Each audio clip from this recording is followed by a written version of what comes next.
So, who were the Tudors? I will tell you all within 10 minutes. The Tudors were a dynasty who ruled England and Wales, starting with Henry VII in 1485 until Elizabeth I in 1603, sandwiched between the Plantagenets and the Stuart dynasty. Well, it all started when, against all odds, Henry Tudor, he had the lesser army, and with a very tenuous claim to the throne of England, beat Richard III at the Battle of Bosworth.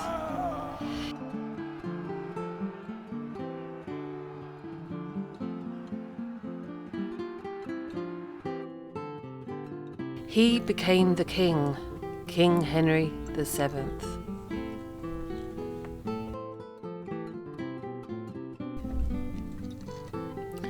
This ended the War of the Roses, the Yorks who had the white rose and the Lancasters who had the red rose. Henry VII also married the niece of Richard III, Elizabeth of York, to obtain a lasting peace, and the two roses, the red and the white, will merge to form the Tudor rose.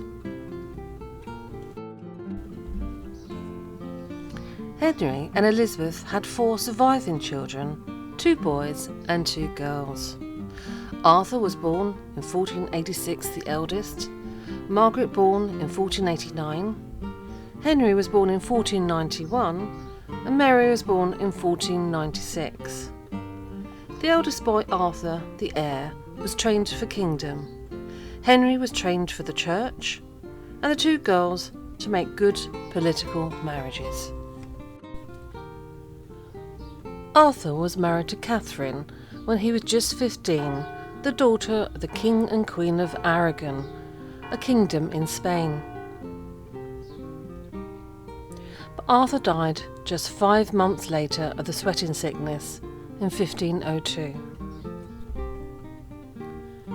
A year later, their mother, Elizabeth of York, died of an infection following childbirth. It was her birthday, and she was just 37. That same year, Margaret Tudor made her way to Scotland to marry James IV. Henry VII was devastated by the loss of his wife and mourned deeply.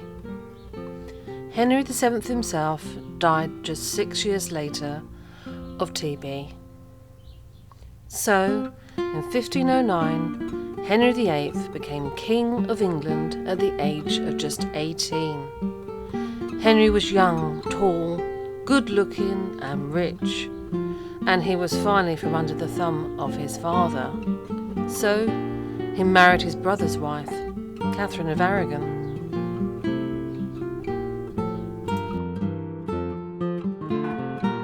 All Henry needed now to complete his happiness were a few sons to succeed him and continue this new line of succession. Catherine duly gave him a son, but the son died in infancy to great sadness. Catherine then gave birth to a daughter, Mary, and felt it was just a matter of time when male children would follow, but with successive miscarriages, there were no more children.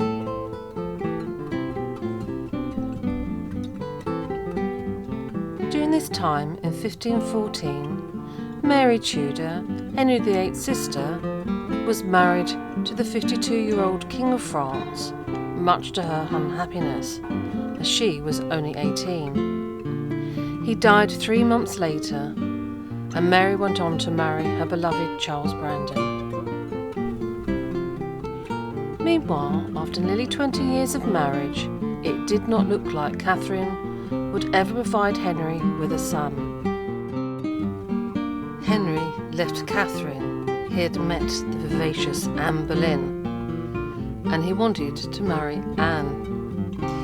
Divorces were only allowed under exceptional circumstances, so Henry first looked for a biblical reason. This was called the Great Matter. When that did not work, he broke from Rome and changed the country from Catholic to Protestant.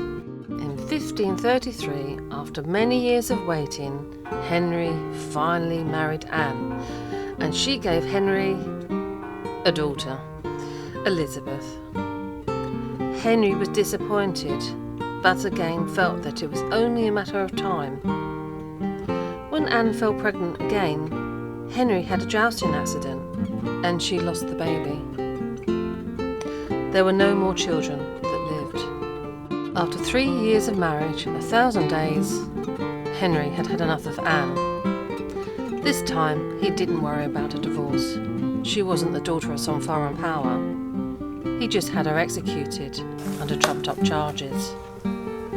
He also had her brother and several other men executed at the same time.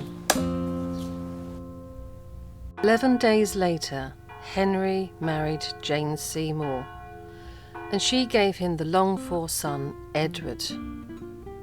But she died shortly afterwards due to childbirth infection. Henry's fourth marriage was a political one, arranged by his advisor Thomas Cromwell. The marriage was to a princess of the Principality of Cleves in the Lower Rhinelands, now Germany. However, he didn't like the look of her. "I like her not," he exclaimed. He said that she smelt and that she looked like a Flanders mare.